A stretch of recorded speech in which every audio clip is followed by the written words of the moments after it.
السلام علیکم ورحمۃ اللہ وبرکاتہ۔ اب دیکھیں ہر نبی، پھر ذہن میں بات رکھیں، ہر نبی کو اللہ نے وہ معجزہ دیا جو اس زمانے کے لوگوں کا عروج کا کام ہوتا تھا، ان کو چیلنج کرنے کے لیے دیا گیا۔ رب ذوالجلال کے علم میں تھا میرا آخری نبی، میرا محبوب جب جائے گا اس کی امت بعد میں ترقی کرے گی، ٹیکنالوجی آئے گی، سائنس آئے گا، اور پھر اس کے بعد یہ لوگ چاند تک پہنچنے کے دعوے کریں گے، کبھی اسپیس پہ جانے کے دعوے کریں گے، خلا میں پہنچ جائیں گے، اور اس کے بعد کہیں گے ہماری طاقت بہت زیادہ ہے۔ اس لیے 14 صدیوں پہلے محبوب تم بتاؤ، میں تو وہاں تک پہنچا جس کا تو کوئی نام ہی نہیں ہے، جو لامکاں ہے۔ اب سنو، اب کے زمانے میں 1906 کی بات کر رہا ہوں، آئنسٹائن سے پوچھا گیا تھا، اس نے ایک نیا نظریہ پیش کیا تھا، اسپیشل تھیوری آف ریلیٹیوٹی۔ کہتے ہیں اسپیس، ٹائم اور انرجی، ان تمام چیزوں میں گہرا تعلق ہوتا ہے، اور البرٹ آئنسٹائن نے کہا کہ اگر کوئی اوپر کا سفر کر رہا ہے تو ایک سفر یہ ہمارا انسانوں کا ہے اور ایک سفر نوری سال کا ہے۔ سپیڈ آف لائٹ کا مطلب کیا ہے؟ روشنی کی رفتار کتنی ہوتی ہے پتہ ہے آپ کو؟ روشنی کی رفتار جس کو کہتے ہیں 3 lakh kilometre per second, 3 lakh kilometre per second, speed of light اس کو کہتے ہیں۔ سپیڈ آف لائٹ کے سفر آئنسٹائن کہتا ہے کہ ناممکن ہے، نہیں ہو سکتا، اتنی لمبا سفر اور اتنا تیز سفر کوئی کرے گا اس کا جسم ہی ختم ہو جائے گا۔ یعنی یہ اسپیس اگر، ہاں اس کے بعد پھر جب مشینیں تیار ہوئیں اور پھر خلا میں جانے لگے لوگ، اسپیس پر جانے لگے، اسپیس پر جانے والی جو یعنی ایجنسیاں ہیں، سب سے پہلے ناسا نے 1969 میں جو چاند پر بھیجا تھا اپنا ایک قافلہ، آپ نے سنا ہوگا، نیل آرمسٹرانگ جو سب سے پہلے چاند میں جانے کا جن کا دعویٰ ہے، بہرحال جو بھی ہے، ناسا ایک کمپنی ہے، ایک ایجنسی ہے جو اسپیس کے معاملات کو دیکھتی ہے۔ تو اب انہوں نے بھیجا اور وہاں چاند تک 3 لوگ پہنچے بھی، اور وہاں کی کچھ چیزیں بھی لے آئے اور وہاں سے تصویریں بھی لے کر کے آئے۔ یہ ساری چیزیں ان کے نزدیک ممکن ہوئی۔ اور چاند کہاں ہے؟ بازو گھر میں نہیں ہے، چاند جو ہے بہت لمبے سفر پر ہے، بہت لمبے سفر پر۔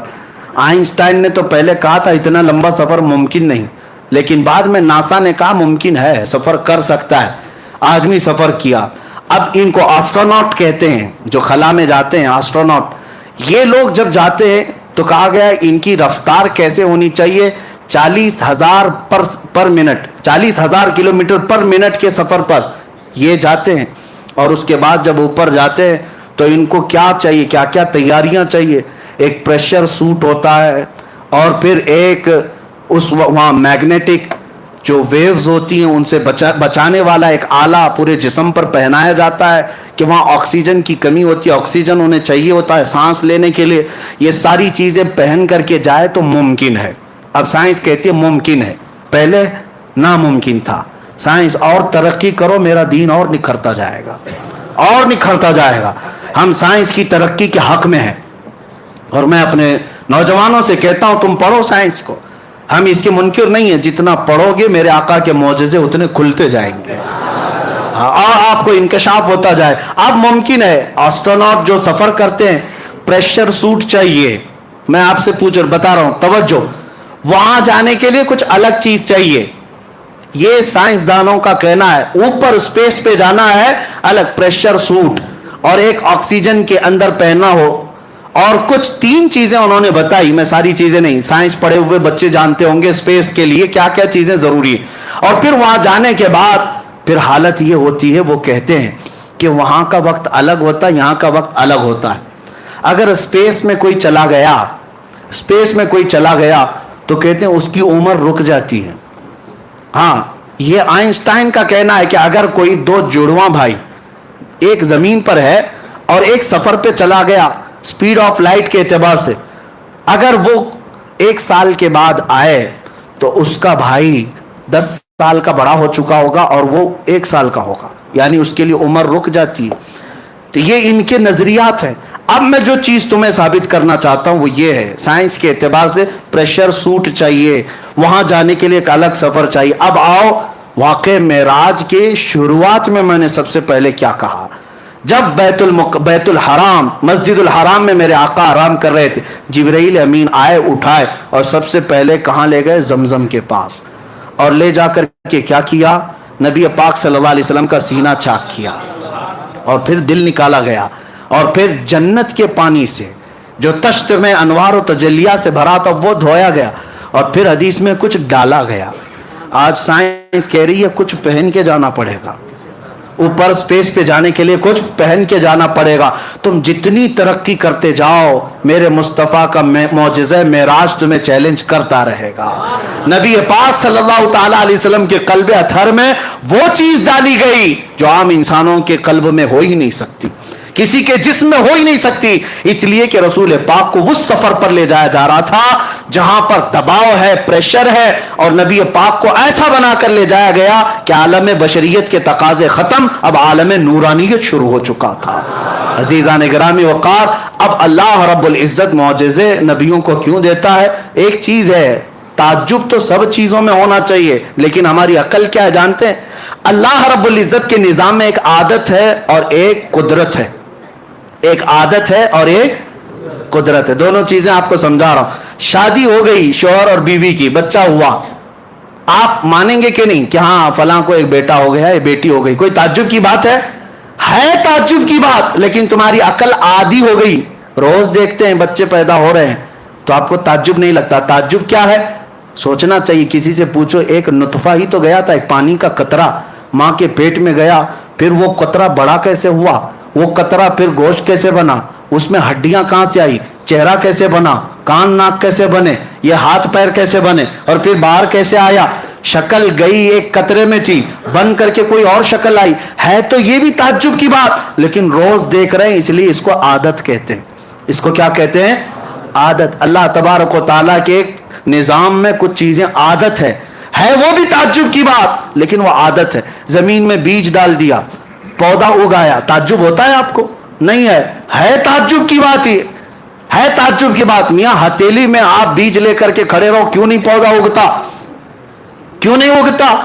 زمین میں بو دو، مٹی صاف کر دو، کل کو دیکھو تو وہاں سے زمین کا سینہ چیر کر باہر آتا ہے، پودا نکل آیا، پودا ہی نہیں درخت بنتا چلا گیا۔ اب آپ، یہ تعجب کی بات ہے لیکن پوچھتے نہیں کیوں؟ یہ عادت ہے۔ یہ کیا ہے؟ عادت ہے۔ آپ کبھی یہ نہیں پوچھتے کہ میں ایک روٹی کھایا تھا آٹے کی، ایک روٹی کھایا تھا آٹے کی، وہ تھی گیہوں کے آٹے کی، جو کے آٹے کی، کھایا تھا 4 ٹکڑے کر کے، 5 ٹکڑے کر کے، لیکن جب اندر گئی تو بعد میں پتا چلا کہ کچھ حصہ گوشت بنا، کچھ حصہ خون بنا، کچھ حصہ منی بنا، کچھ حصہ پیپ بنا، اور کچھ حصہ فضلہ بن کر نکل گیا۔ ایک روٹی 5 چیزیں کیسے پیدا کر رہی؟ لیکن تعجب کسی کو نہیں۔ کیوں؟ یہ عادت ہے یہ بھی تعجب کی بات، لیکن یہ عادت ہے۔ اب عادت کے خلاف کبھی کوئی کام ہوتا ہے تو اسے قدرت کہا جاتا ہے۔ عادت کے خلاف کوئی کام ہوتا ہے تو اسے کیا کہا جاتا ہے؟ قدرت۔ اللہ رب العزت پورے نظام کو ہمیشہ عادت سے ہی چلاتا ہے۔ سب چیزیں اسباب سے ہوں گی، بچے ماں باپ سے ہی پیدا ہوں گے، شوہر بیوی ہونا چاہیے، یہی عادت ہے۔ ہاں یہی عادت ہے، زمین سے ہی سبزہ اگنا چاہیے، یہی عادت ہے۔ لیکن مولا کبھی کبھار اپنی قدرت کو دکھاتا ہے، کبھی قدرت کو دکھاتا ہے، تب دکھانا ہو تو بغیر باپ کے صرف مریم سے عیسیٰ کو پیدا کرتا ہے۔ عقل کہتی یہ کیسے ہو گیا، یہ کیسے ہو گیا؟ یہ کیوں؟ اس لیے کہ عادت نہیں، دیکھا نہیں تھا۔ یہ کیا ہے؟ اس کو کیا کہتے ہیں؟ قدرت ہے۔ اور اگر مولا تعالیٰ کو یہ عادت ہے، عادت توڑ کر کے مولا اس قانون کو توڑ کر کے قدرت دکھاتا ہے، اپنی قدرت دکھاتا ہے۔ کبھی رب تعالیٰ فرماتا ہے تم تو اس بات پر تعجب کر رہے ہو کہ بغیر باپ کے عیسیٰ کیسے پیدا ہوئے، وہ مولا اس سے بڑی قدرت تو آدم علیہ السلام میں دکھایا۔ آدم علیہ السلام کی نہ باپ ہے نہ ماں ہے، کوئی نہیں، لیکن اللہ نے مٹی سے پیدا کیا، یہ قدرت ہے۔ ہر اونٹنی کہاں سے پیدا ہوگی؟ بچہ، اونٹنی کا بچہ کس سے پیدا ہوگا؟ اونٹنی سے ہی پیدا ہوگا۔ لیکن صالح علیہ السلام ایک پتھر پر لکڑی مارتے ہیں، پتھر سے اونٹنی پیدا ہوگی، یہ کیسے ہو سکتا ہے؟ یہ کیا ہے؟ یہ عادت نہیں، یہ کیا ہے؟ قدرت ہے، یہ قدرت ہے۔ اب سنیے، اللہ تبارک و تعالیٰ کے نظام میں عادت بھی ہے اور قدرت بھی ہے. قدرت کیوں دکھاتا ہے؟ منکرین کو دکھاتا ہے رب تبارک و تعالیٰ کہ تم ہمیشہ یہ مت سمجھنا کہ اللہ جیسی عادت ہے ویسا کرنے پر مجبور ہے. وہ مجبور نہیں، وہ عادت اور یہ قانون کو توڑ کر اس کے خلاف اپنی قدرت کا بھی اظہار فرماتا ہے. آپ سنو، حضرت عزیر علیہ السلام ایک بار جا رہے تھے، ان کو ایک بستی نظر آئی جو اجڑی ہوئی تھی. پوچھا اے اللہ کیا اس کو پھر تو دوبارہ زندہ فرمائے گا؟ عزیر علیہ السلام کو اللہ نے سلا دیا، 100 سال کے لیے سلایا. 100 سال سوئے رہے. اب مجھے بتاؤ، 100 سال کے بعد جب عزیر علیہ السلام اٹھے تو ان کا جسم بھی صحیح سلامت ہے، سب کچھ سامان بھی سلامت ہے، لیکن ان کو کیا لگ رہا تھا؟ زمانہ کچھ گزرا ہی نہیں، آدھا دن ہوا ہوگا. عام طور پر 100 سال کسی کے مر جانے کے بعد جسم سڑ جانا چاہیے، گل جانا چاہیے، لیکن اللہ تعالیٰ نے عادت کے مطابق نہیں، قدرت کا اظہار فرمایا. یہ کیا ہے؟ یہ قدرت ہے. اب سنیے، نبی کو جو معجزہ دیا جاتا ہے یہ عادت نہیں ہوتی، یہ قدرت کا اظہار ہوتا ہے. یہ کیا ہوتا ہے؟ قدرت کا اظہار. ہینڈ پائپ سے جب آپ چلاتے ہیں پانی کہاں سے آتا ہے؟ زمین سے آتا ہے. تعجب تو اس میں بھی ہونا چاہیے، کیسے پانی آ رہا ہے، کیسے پانی آ رہا ہے؟ نیچے سے پورے پریشر کے ساتھ پانی آتا ہے. ہینڈ پائپ چلا رہے ہیں لیکن روز دیکھ رہے ہیں، اس لیے تعجب نہیں ہوتا. اب مولا تعالیٰ جو دکھاتا ہے وہ کیا ہے؟ محبوب اپنا ہاتھ رکھو، انگلیوں سے پانی جاری کرو، انگلیوں کے بیچ سے. اب یہ کیا ہے؟ اللہ کی قدرت ہے، اللہ کی قدرت ہے. روز سورج کا ٹائم فکس ہے، روز سورج کا ٹائم فکس ہے، اتنے بجے نکلے گا، اتنے بجے ڈوبے گا. سب کو عادت ہے. حالانکہ یہ بھی سوچنا چاہیے اسے نکالتا کون ہے، ڈباتا کون ہے؟ اسے نکالتا کون ہے، ڈباتا کون ہے؟ لیکن کوئی تعجب کرتا نہیں ہے، کوئی تعجب نہیں کرتا. لیکن اللہ رب العزت اسی عادت کے نظام کو ختم فرما کر اپنے محبوب کو یہ جلوہ دیتا ہے، محبوب اشارہ کرو، ڈوبا ہوا سورج نکلا ہے. یہ کیا ہے؟ یہ اس کو کیا کہتے ہیں؟